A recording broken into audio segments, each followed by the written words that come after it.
All right, everyone. It is Wednesday morning. Coffee and learn. I got my Packer and Durham coffee mug in my left hand. I have my Whitlow's on Wilson water mug in my right hand. And Virginia Tech is playing Stanford on Saturday. We're the Sons of Saturday. We're going to break it down. Billy Ray is in Charlotte, up in Optimist Park area. That's right. I'm down in Myers Park. How are you, my friend? I'm good. Look, couple of things. Still can't believe that we are indeed playing against the Syracuse Cardinals in a conference game. You just called them the Cardinals. It's Cardinal. It's still unbelievable. Got to watch him in person last week at Clemson, which was cool. And I'm rocking the Mets hat today. They made the playoffs. A lot of people were like, wow, that's really cool that you made it. But then we also punched the Brewers in the face in game one after getting off the plane to Atlanta. So look, we're talking about how difficult travel is. The New York Mets just had to win a doubleheader in Atlanta, fly to Milwaukee the next day, and won. So anything is possible. And you know what? We should crush this team. I know we're about to preview it. I know we're going to about to talk about it on offense, defense, special teams. If the team that plays on Friday gets off the plane on whatever day they arrive at Stanford and shows up to the stadium, we should pulverize this team. You said it on the last podcast. The team needs to rage win. The team needs to come out angry with vengeance. I'm so excited to watch us hopefully do that. It's the plainest way that I can put it. It's a great opportunity. It's an awesome opportunity. I'm excited to see what happens. Hokies headed out to California. First ever regular season football game in the state of California for Virginia Tech. We've played bowl games out in California. I think most recently, the Emerald Bowl or where was Air the Force? Insight Bowl? San Francisco Bowl, Air Force, like 2002. Narrow victory. Lee Suggs, a few touchdowns. The Insight Bowl, I believe, is played at like Chase Field in Scottsdale, Phoenix area. But this should be fun. I know a lot of Hokies are going out. I know that a lot of folks circled that Stanford trip. They were looking at the calendar. They're thinking, Friday night, Miami. I don't know. Stanford's the following week. Some folks are going to both. Hat tip to the Road Warriors. Unfortunately, Billy Ray and I aren't going to either, but excited to break it down and excited to hear about all the journeys out there. A lot of Hokies out in Silicon Valley, San Francisco Bay Area. So good to have a piece of home visiting you guys who have been out there crushing it in the tech space. Do you want to kick us off with some double H? Yeah, I can. Pete McGee, as he always does, he was working a double shift because we obviously interviewed Mayhole last night. If you haven't seen that, go ahead, check it out. It was great.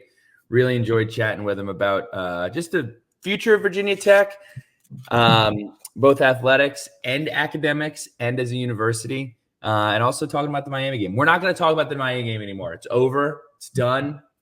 The ACC was corrupt in that decision, but we're not going to talk about it anymore. Pete McGee, this guy's so good, man. He really is. Hokie haiku, the branches will snap. Hokie talons rip the bark. Forests scream in fear. Unbelievable, man. It's like the best one. It's like the most like damn. So fun fact. T-shirt that one. Fun fact, and I actually totally screwed this up at the beginning of the podcast. Stanford is one of the very few college teams in America whose mascot or name doesn't or is singular. It's not a plural word. There are not that many other ones. Syracuse Orange, I believe, is the only other one in the ACC. I think Hawaii used to be one because it used to be the Rainbow Warrior, and then they since changed it. Anyway, very rare. Sure? I'm just saying it's very. I'm not sure what specific school it was. The Wolf Pack is another one. Doesn't end in an S, even though it is plural. I'm just saying it's very rare to have a mascot that ends with no S. And Stanford's Notre Dame Fighting Irish. Yes. Very well done. There's another one. It That's is like rare. Tigers, eagles, bears, lions. Like, it's kind of rare. hoax. The origination of the name Cardinal refers to the vivid cardinal red color associated with Stanford rather than the bird. So Louisville and Arizona Cardinals, St. Louis Cardinals, it's not your moment. This is the Stanford Cardinal moment. So it's closer to the Crimson Tide than it is the Louisville Cardinal. Interesting. Very, very much so. Donald Kennedy, president of Stanford in 1981, made it official and declared that all athletic teams would be represented by this color. And they said, hey, we're going to use this color and use this name. Before they were the Cardinal, Stanford was known as the Indians from 1930 until 1972. The name was dropped due to concerns over cultural sensitivity, leading to a period of debate, kind of like when we didn't know what the Hokies were going to be, when we were the Gobblers for that period of time. I did not know that. Some of the nicknames that were suggested were the Robber Barons and the Griffins, but none gained traction. I kind of like the Griffins. It's very unique. What's a Griffin? Is that like a lion thing? He's one of the guys on our Hot Wings and Hot Takes, but I don't know what a Griffins is. The School of Gryffindor. Redwood trees in Palo Alto, the Stanford tree, which emerged in 1975 as their unofficial mascot. So the tree is actually not the official mascot. It's an unofficial mascot. But the Stanford Palo Alto trees, the redwood tree, does show up on the university seal. The tree is known for its whimsical and often absurd costumes, reflecting Stanford's quirky spirit. Very interesting. Very interesting fun facts. First of all, not surprising. California was ahead of the curve on getting that name changed. Second of all, I wonder who was on the committee of picking the new name. Third of all, this unofficial mascot situation is pretty interesting. I don't know what the difference between an official mascot and an unofficial mascot is. I know I'm bringing them up for the third time. The Mets have this purple blob called Grimace, who obviously has nothing to do with the Mets, but Stanford. So it's an unofficial. Do they have an official mascot? I don't know. But it'd be kind of weird to just walk around with a jar of paint and be like, this is the Cardinal Red. And what's unique about the tree is that they redecorate the tree annually. So this is not like you're not getting your standard tree every single year.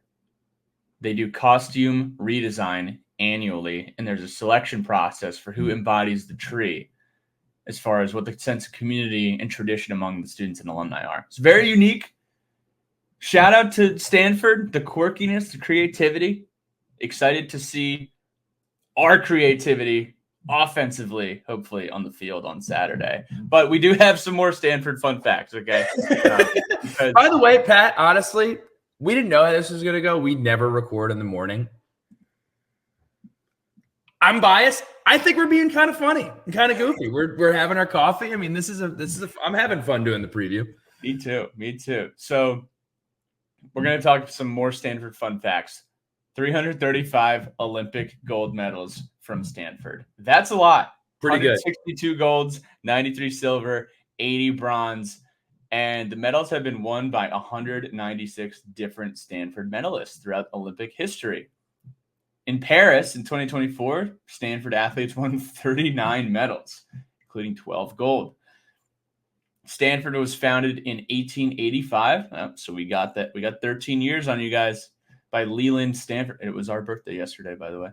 Leland Stanford, who was a railroad tycoon. Full moon on the quad is a tradition where students gather to kiss under the moonlight, celebrating camaraderie and romance. Wow. So if you're a Hokie and you're going out to Stanford this weekend, maybe go out Friday night, Saturday night, post dub, hopefully. Get a nice smooch on the quad. Could be fun. Herbert Hoover, 31st president of the United States, is an alum of Stanford University. Stanford is huge. The campus spans 600 acres, making it one of the largest campuses, or campi, as Josh Pate likes to say, in the United States. Has over 600 buildings and 43,000 trees. Wow. Pat, I can't believe that you were just like, hey, Herbert Hoover went to Stanford. Well, so did JFK, arguably the best looking president of all time. And no disrespect, Herbert Hoover, more people know who JFK is. So I do just want to list a couple of names because I know we're about to get into athletes, just the people who weren't athletes. You could call her an athlete. Sally Ride, the first astronaut in space, went to Stanford. Great athlete. We're talking, who else we have? Jennifer Connelly, Reese Witherspoon, and Stanford dropout, Elizabeth Holmes, for those of you who haven't seen The Dropout, about what was the name of the company? Theranos, single drop of blood can diagnose anything. Really good show. Should check it out. I got to be honest, Stanford, like, kind of cool. I won't lie to you. Like, when Jim Harbaugh was there, had him rolling, I thought they were a fun watch. Loved Coach Shaw. Came to a couple of my high school games. Wasn't recruiting me. Was recruiting Jabril Peppers, but he was there. Stanford, never really had any beef with them. I hope we pulverize them on Saturday. But they're pretty cool alumni list. Love trees. What do you got? That was a really, really deep cut with Jennifer Connelly. I did not know Jennifer Connelly was a Stanford alum. She stole my heart. I was a late bloomer on Jennifer Connelly. I had never seen any of her other movies other than Top Gun Maverick. But welcome. all I want to do is just roll on down to that beachside pub and see if Penny's behind the bar. Maybe you'll see her on the quad. You should get your tickets to the game. Some Stanford athletes. Jim Plunkett, quarterback, 1970 Heisman Trophy winner. Broke pretty much every quarterback record in, at the time, Pac-8 history, which is now the Pac-3 with the addition of Gonzaga. Maybe some schools will be crawling back knowing that the Pac. Oh, no, dude. They got more schools than that. The number's changing all the time. I think they added like 3 or 4 different schools. Oh, man. I gotta check Salesforce. Yeah. Please keep your opportunities updated. First overall pick in 1971's draft. Andrew Luck was a 2-time Heisman Trophy runner-up, number 1 overall pick in 2012. One of the best quarterbacks of that era for sure. Things that fans will care about. Andrew Luck. This is actually kind of a fun fact. You never think of this, but RG3, you Redskins and Commanders fans will remember this. RG3 beat out Andrew Luck for Rookie of the Year in their first year playing in the NFL. Fun fact. I wonder what would have happened had Andrew Luck been drafted by Washington that year. Would he still be playing in the NFL? I mean, who knows? He definitely got beat up the first few years of his life because they decided, hey, Andrew Luck, you're a really good quarterback. We're just not going to get anybody to protect you. Guy was running for his life. Word to the wise, protect your quarterbacks. Christian McCaffrey, one of the best players in the NFL, a first-round draft pick or first pick overall in most fantasy drafts this year. Heisman finalist in 2015. John Elway, by the way, also. One thing. I'm sorry. I know you don't give me a chance to weigh in on some of these guys. Christian McCaffrey, the one thing that I remember from his college career, I don't know if you remember this.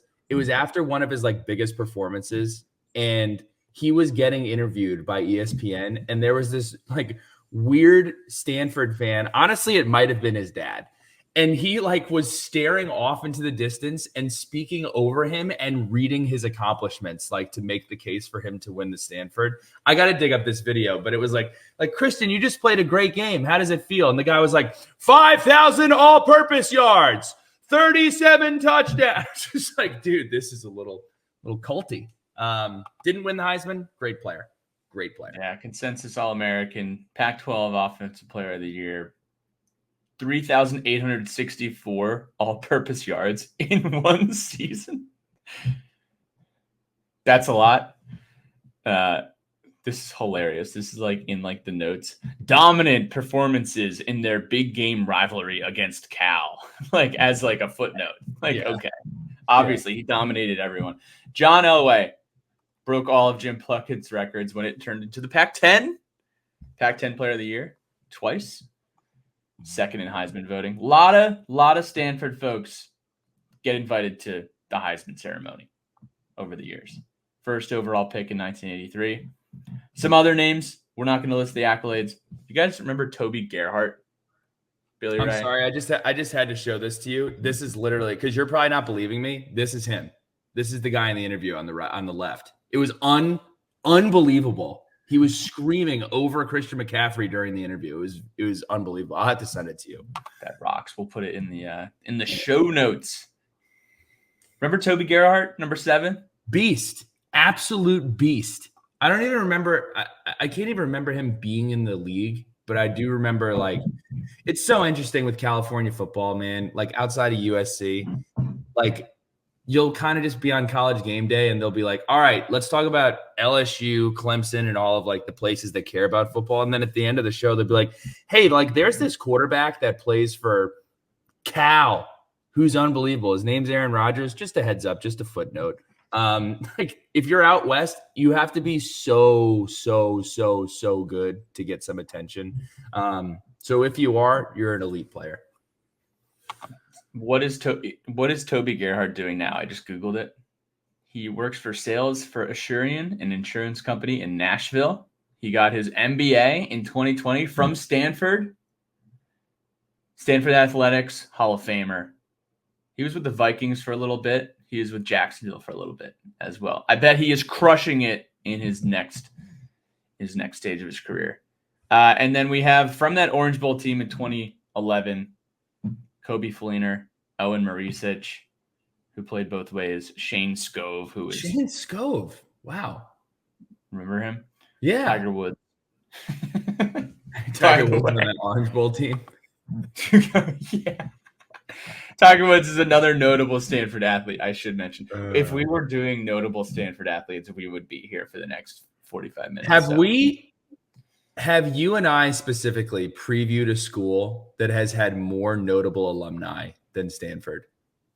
I mean, we just spent 17 minutes talking about their alumni. Like, you know, we play Duke every year. We play North Carolina every year. This is an unbelievable list of alumni. Just saying. I mean, Elon Musk literally has a PhD from – oh, no, he was in Stanford for a PhD program before dropping out to pursue entrepreneurial ventures. Yeah, what's he doing now? Bet he's doing nothing. Good decision by Elon. Let's see. Sandra Day O'Connor, Jine Steinbeck, author of The Pearl and Of Mice and Men and Grapes of Wrath. Of Mice and Men. You already say Reese Witherspoon? I think you did. Okay. Hokie history. Let's talk about football. Stanford Hokies played in 2011 after Virginia Tech won 11 games in a row. It was the last time we played in the Orange Bowl. Back before it was Hard Rock, it turned into Hard Rock Stadium. It was Dolphin Stadium. It was Sun Life Stadium. And believe it or not, Virginia Tech fans got Orange Bowl fatigue. We played in the Orange Bowl in 2007, in 2008, and after the 2010 season, which is wild to think about. And by the way, 2009 Chick-fil-A Bowl, victory over Tennessee, and then following 2011 Sugar Bowl. So it was a great run, 2007 to 2011. We did get crushed by Andrew Luck and the other aforementioned Stanford Cardinal folks. We couldn't run the football. We lost 40-12, but we did have cool helmets.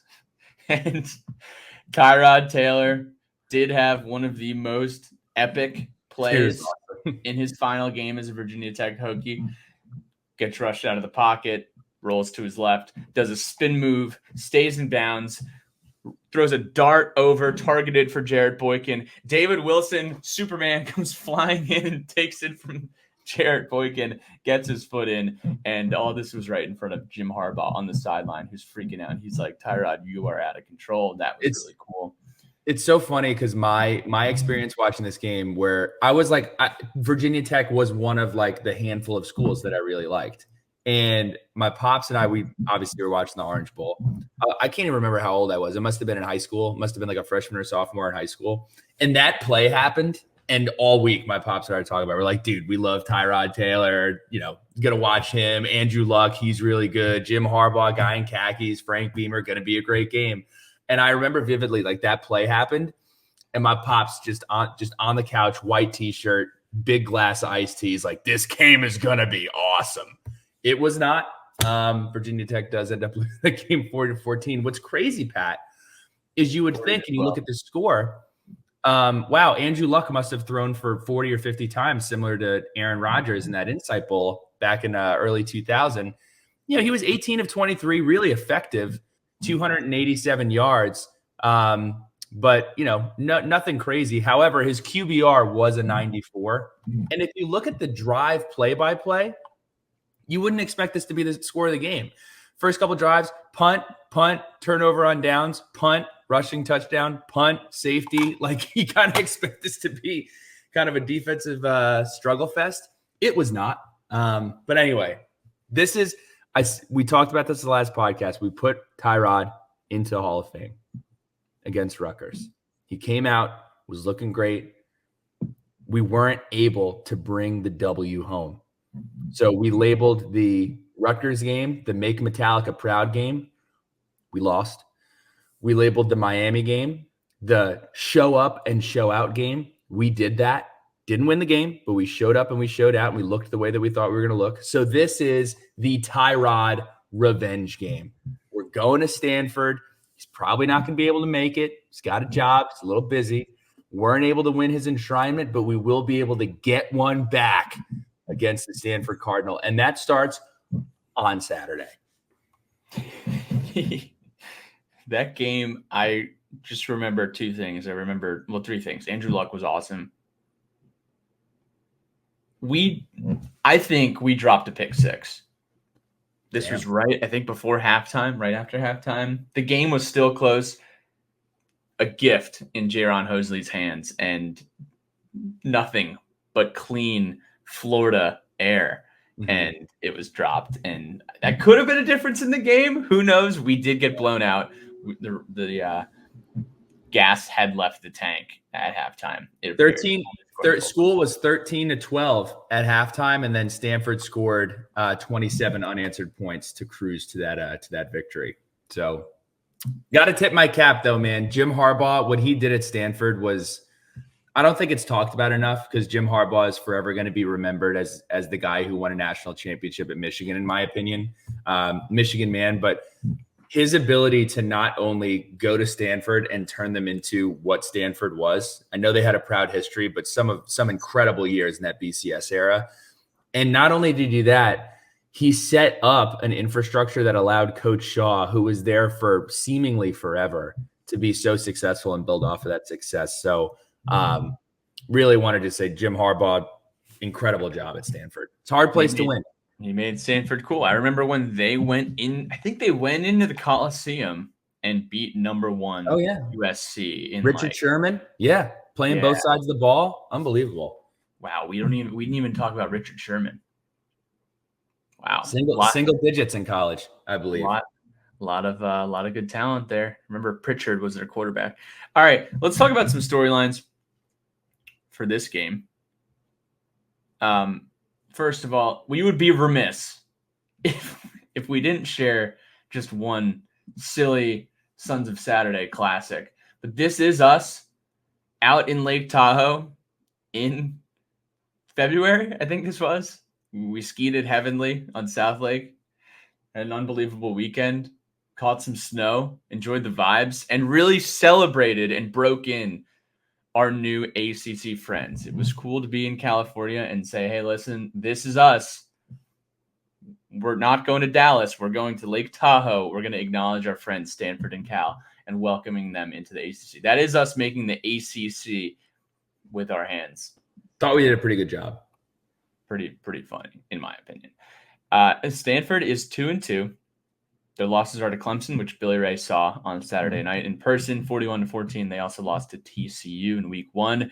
They've defeated Cal Poly, and they had a sneaky win on the road up at the JMA Wireless Dome, defeating Syracuse on a last-second field goal a few weeks ago. After Virginia Tech, they are getting on the plane and heading out to the Eastern time zone in South Bend, Indiana. They're playing at Notre Dame, an annual game that Notre Dame and Stanford always play. Strength of schedule, they have the 29th strength of schedule out of 134, and their projected win total right now is 4.2. So I don't know if that's right now or if that's what their preseason projected was, but 4.2, not a bowl game. First regular season game for Virginia Tech in California. I mentioned that. And yeah, let's jump into the actual makeup of this football team. Who is their head coach, Billy Ray? Can you tell us about not Tyrod Taylor, Troy Taylor? We got a lot of T2s in our life. We got Taylor Tannenbaum, we got Tyrod Taylor, and we got Troy Taylor. He's a second-year head coach. He's a Cal grad and a fourth-round draft pick. He was the head coach of Sacramento State before stepping into this role. He was a two-time Big Sky Coach of the Year. He was actually the FCS Coach of the Year in 2019. He was the offensive coordinator in 2017, 2018. And then he also is averaging 27 points per game, which is 86th. I know we're going to talk about this later. I don't know why that's right there. Look, here's my thing. The Clemson final score, if you just stumble upon the box score, you're going to be like, oh, okay, Clemson handled business. I actually thought Stanford played really well. This was a football game that was closer than the score indicates. I took a look at the drive chart, and what I really think was Clemson just out-talented them. You look at a couple of drives for Stanford, they moved the ball effectively. So 3 drives that didn't end in points. They had a 9-play, 68-yard drive that was intercepted on the Clemson 7-yard line. They had a 6-play, 55-yard drive that was intercepted on the Clemson 20. And they had a 7-play, 65-yard drive that was turned over on downs in the Clemson 10. So Stanford effectively moved the ball. They just weren't able to punch the football into the end zone. Stanford ran for 236 yards. They won the time of possession and made Clemson work to earn their victory. So again, win the game 40-14, but I don't think that tells the entire story. As we shift over into their offense, Ashton Daniels, their starting quarterback, was hurt in the fourth quarter of that Clemson game. I personally would be shocked if he plays in this football game. He is backed up by Justin Lamson, along with Miles Jackson and Charlie Mirror. It's so interesting that they're in the conference because when you kind of look at rosters for teams that have been in your conference for a while, you're like, oh, that guy. And when I first started to dive into Stanford, I'm like, literally, who are any of these people? The one person that you do need to know is Elick Ayo Manor. I have to shout out Dan Pultz. He had a hilarious take on his podcast. He said, I think it's pronounced Ayo Manor. And all I got to say is, Ayo, you better cover that dude. I thought that was hilarious. This year, he has 21 receptions for 284 yards and 2 touchdowns. He hasn't had a breakout performance yet. He was an 1,000-yard receiver as a redshirt freshman last year with 62 catches. Really, really good football player, and obviously the top playmaker on offense. Before we go to their other wide receiver, I do also want to mention they have 5 fumbles on the year. They've only lost 1. So Sam Jesse, I don't know what the math is on that to only lose 1 of 5 fumbles, but pretty incredible job on falling on the ball when you do drop it. Hey, so is there a status update on this quarterback's health? Because he's their leading rusher. Like, he has a lower body injury. That's what I got. That's what I got. Other wide receivers on this team. So it's interesting because their second leading receiver from 2023, I don't know if he's hurt. I don't know what's going on, but his name is Tiger Batchmeyer. Another Tiger out of Stanford. How would you feel if you went to Stanford and you were also named Tiger, but you weren't that Tiger? I'd probably feel pretty cool. I go to Stanford and my name's Tiger. Probably wouldn't be that butthurt about it. Yeah, Tiger went to play the Tigers last week and had 0 catches for 0 yards, but he had 36 catches and 409 yards and 2 touchdowns last year. I'm surprised that he has not lit up a stat sheet. He only has 3 catches on the year. So I'm not sure. He didn't play in the Cal Poly game or didn't record any stats. But I think he did play last week versus Clemson. If you're a Stanford fan, want to hear the scoops on Tiger in the comments below. But other wide receivers on Stanford, Ismail Cisse had a good game last week. And then he has 20 catches, 170 yards for 2 scores as well. Monster Delane has been playing well since week 1. Has limited opposing receivers to just 4 catches on 18 targets since week 2. So whether it's Tiger or it's probably going to be Io Minora, you think they're going to stick? Well, first of all, let me back up. Do you think we see Delane at safety again? I could not tell you. I really, it's so interesting the way that college handles injuries and depth charts and everything else. With fantasy football in the NFL, it's pretty straightforward. It's like, hey, this guy probably won't play. Game time decision. In college, it's just like, yeah, he's got a lower body injury. I mean, is his foot broken? Does he have a sore knee? Did he hurt his hip? It's very it's very vague. And then on depth charts, it's like, hey, our starting center is this player or this player. And it's just like, dude, what are we doing here? So that's why fantasy football is not a thing that you can do in college super effectively. I wish we would figure that out. There are a lot of things I wish that would be figured out in college football, but we said we won't talk about it anymore. So I'm not going to bring up what happened last week. Who ran the ball last week for? Yeah, Micah Ford had his most productive game of the year. He's averaging 4.5 yards per game. He had 15 carries for 122 yards against Clemson. On the year, he's got 35 carries, 176 yards, which is good for 44 yards per game. We're finally getting into that spot where we do have some numbers that are actionable. On the Rutgers game, we said, hey, look, this kicker guy, don't really know a lot about him. I was right about to say that. Don't really have a large sample size. We're finally getting into that portion of the season where we do have a fine sample size. So, but anyway, that's what we got in the offense. Not sure if you had any notes. If not, let's flip it over to the defense. I have just one more note. This guy who is named Chris Davis Jr., 18 carries, 141 yards on the year. So he's probably number 2 as far as in carries. It's really hard with their quarterback out. We don't know really what they're going to do with running the football. Defense.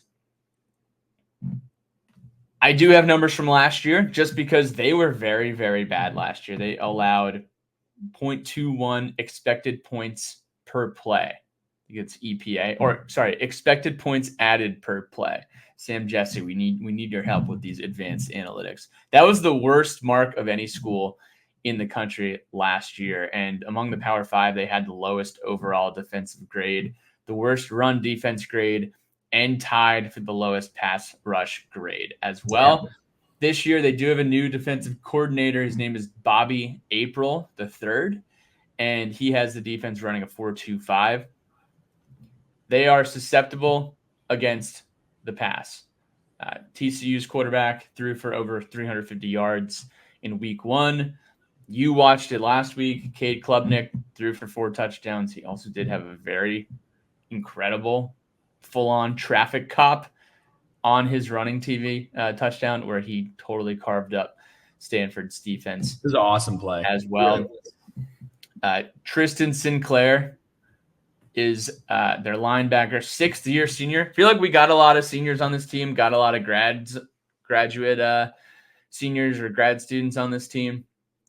You should see him in the mix. Gathan Bernadelle, senior linebacker, 3rd team all Pac-12 last year, was their leading tackler last year. So they have some strong linebackers. He came in from Florida International before transferring to Stanford. Then Colin Wright, who led the team in tackles last week versus Clemson, is a sophomore, but had a really good season last year. All Pac-12 honorable mention for he was Pac-12 honorable mention for freshman defensive player of the year. Any other comments on the defense as far as from what you saw last week? No. Again, I think they made Clemson work. I think Clemson also benefit. I think Cade Klubnik's number could have been a lot higher.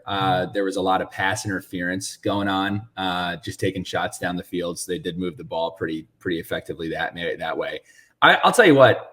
I'm really excited for the special teams match. I'm not saying that I want us to kick field goals, but they also have a really good field goal kicker of their own. I know we've given John Love a lot of love on this podcast, rightfully so. Emmett Kenny.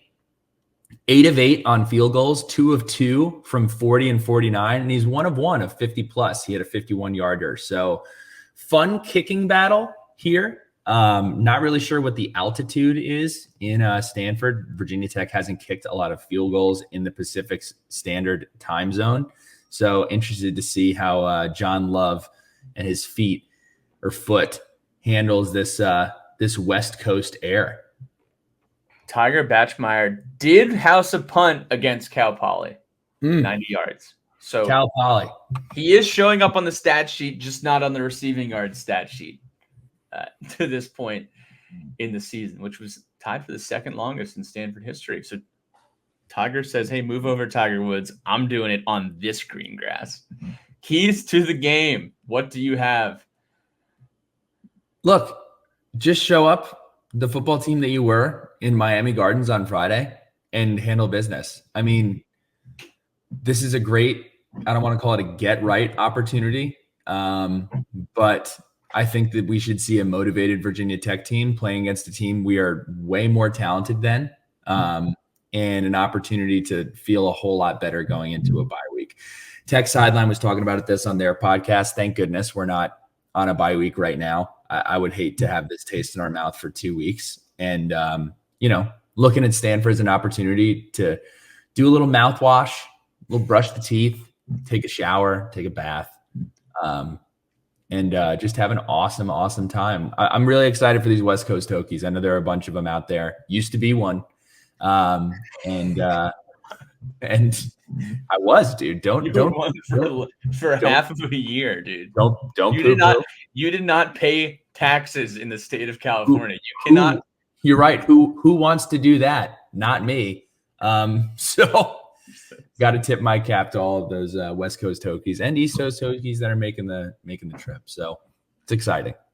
We're an intercontinental brand playing out on the West Coast. Looking forward to it. Safe travels to all flying American Airlines. I don't know if Southwest actually does do bi-coastal. Delta, if you're Delta, you're probably having a great experience. But back to the game, we need to run the football. And I'm even going to back up. I saw on Twitter yesterday, I think it was Caleb Spencer who might have interviewed yesterday, and he said that there was a different intensity for the Miami football game. It just felt different. We just played with different intensity, but the overall feeling, the general feeling among the team was higher intensity. My first question is, what do we need to do to make sure that intensity level does not go away, that we stay at that intensity level for the rest of the season? What's it going to take to make sure that this team is focused and this team is prepared and this team has these levels of intensity? Because you love seeing him say that. You love seeing him say it's pure acknowledgement that these guys are ready to go. But it also is a bummer that intensity level wasn't met throughout the rest of the month of September. So it's October 1st, October 2nd. Game's being played on October 5th. How do we get to that level of intensity? Again, starts to run the football with Bashal Tutin. Hokies are averaging 192 yards per game on the ground. Bashal Tutin is going to go for his 5th straight 100-yard performance. You run the football early, you control the tempo, you wear down their defense. We already mentioned how Stanford has vulnerabilities in their pass coverage. You establish that running game early with Bashal and Malachi. It will make things very easy for Kyron Drones to dictate the tempo of the football game and get the ball downfield when he is throwing it. And then I'll say keep it moving. And when I say that, I mean that the Virginia Tech Hokies were 9 of 14 converting third downs in Miami on Friday night, which is spectacular compared to where we were earlier in the season on third down.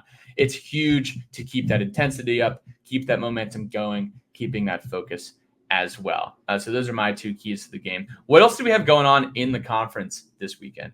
Yeah, a couple things to watch for. I'm just reading the records because these are some teams that we would like to see lose some games in our standings here in the ACC, and some teams that we don't play. 5-0 Miami goes to 3-1 Cal, which is a 10:30 p.m. kick for those of you who are going to stay up late. Might want to get that espresso martini ready to roll on Saturday night. 5-0 Duke. That's right. 5-0 Duke is playing at Georgia Tech. 4-0 Pittsburgh is at North Carolina. North Carolina having a rough go at it this year.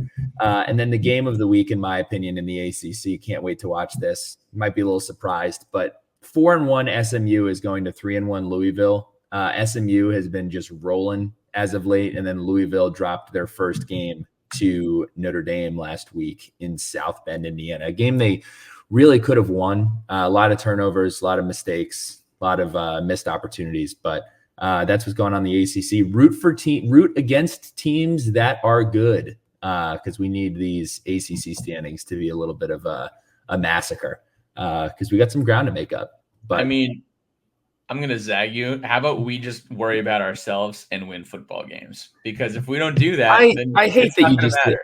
I hate that you just did that, because here's the thing. I'm not practicing. I'm not doing anything. I'm going to tune into the game, and I'm going to root for us to win, and I'm going to root for the other teams to lose. My worry is on just the game that I'm watching. So if you're a player listening to this podcast, you're probably not listening to this podcast. Make sure you're worried about winning the game against Stanford. But if you're a fan, you can root against these other teams. So I'm going to zag your zag in that my worry level is not going to affect our team's ability to win or lose the game. Sons of transparency. I'm not that worried that Pittsburgh and Duke haven't lost yet. Just being honest. They got to start at some point. Got to get them to start losing at some point. So, but those are my games to watch for.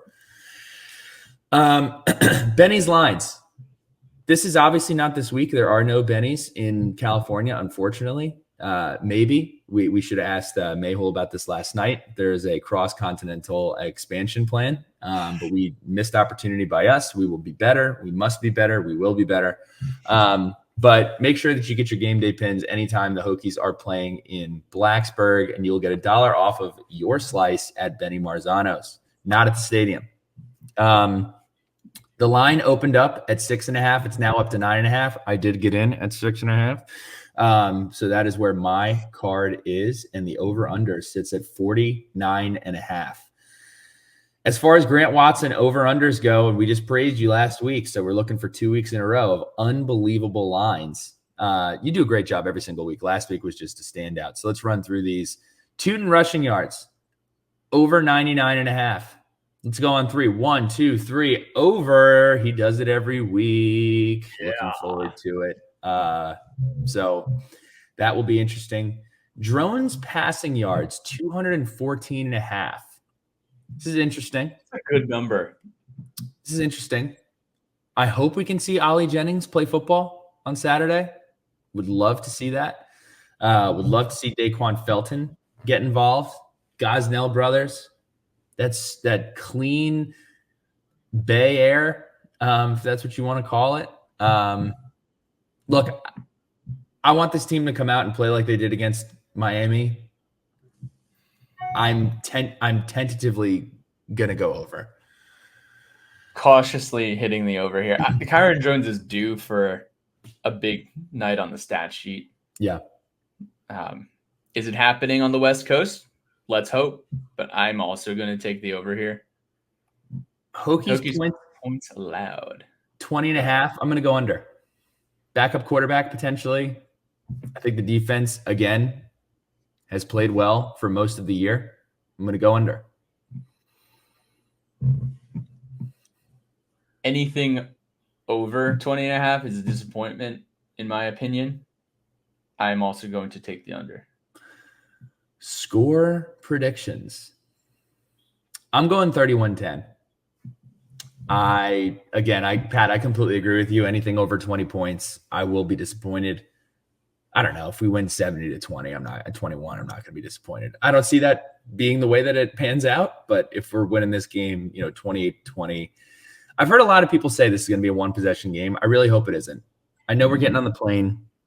Coach Pry talked about, some stuff that we're doing different on the plane. We got some mandatory stretch periods, some hydration stuff. All interesting. I know Russell Wilson was much maligned because he was the only guy doing like high knees on a flight last year. But that's my score, 31-10. Okay.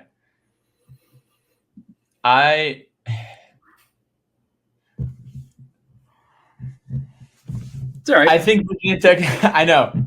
I think Virginia Tech is going to score 31 points. I think we're going to exceed the 30-point threshold here.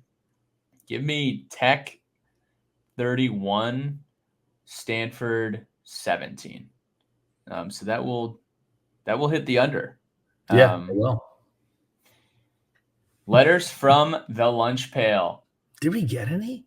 I think we got one, and it was from. We got two. AHR the second says, people think UVA are obnoxious. Wait till Stanford. No, I mean, dude, they're out there. I guess we didn't talk about this. People in California, they can go with or without sports. They drink wine. I enjoy wine.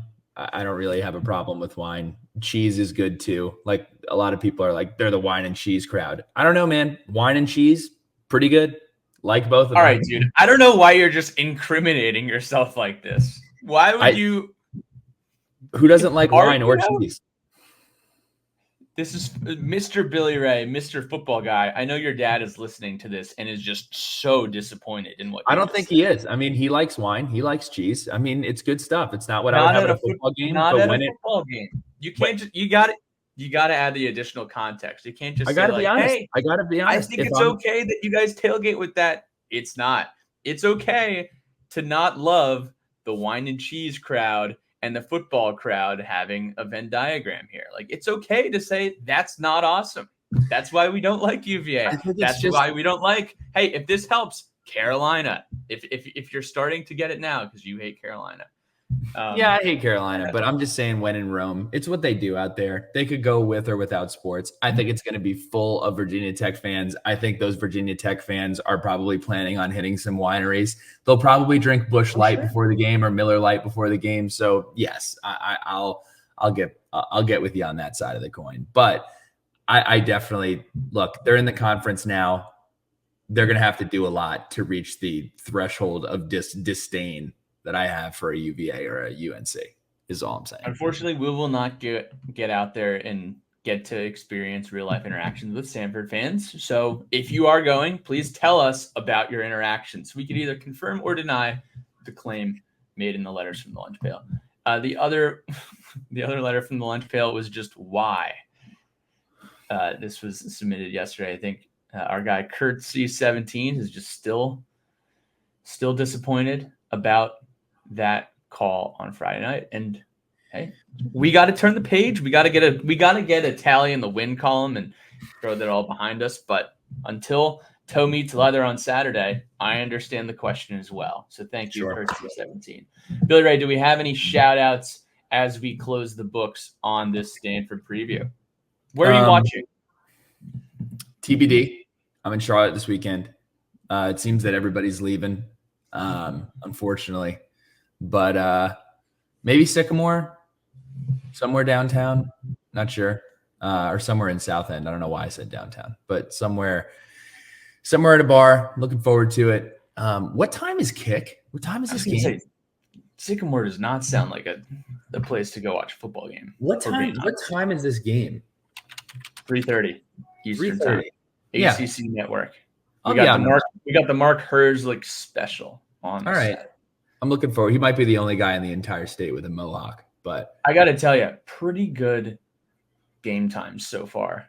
Yeah, this football season. Mm-hmm. Really, it was everything aside from Vanderbilt has been really great.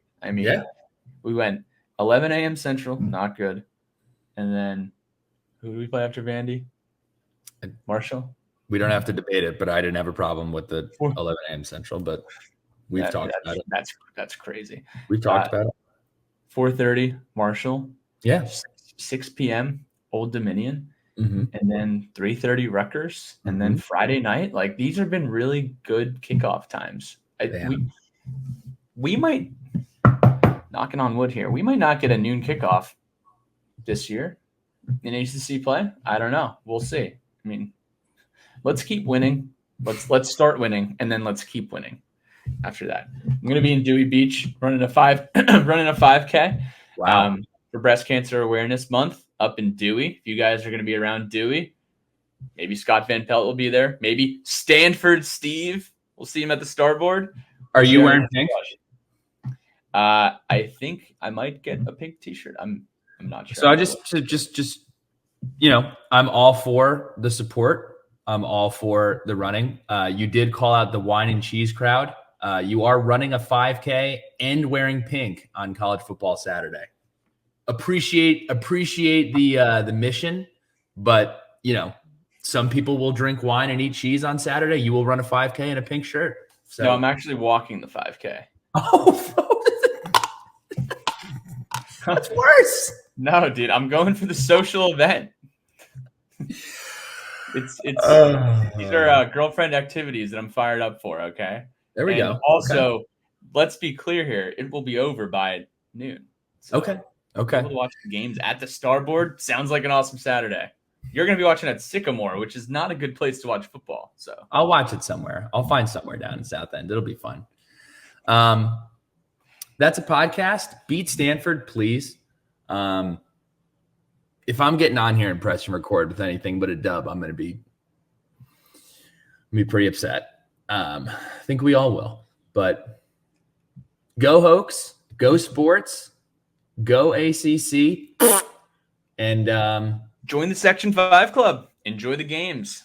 Be safe if you're driving to Stanford, because you might not get there in time for game time.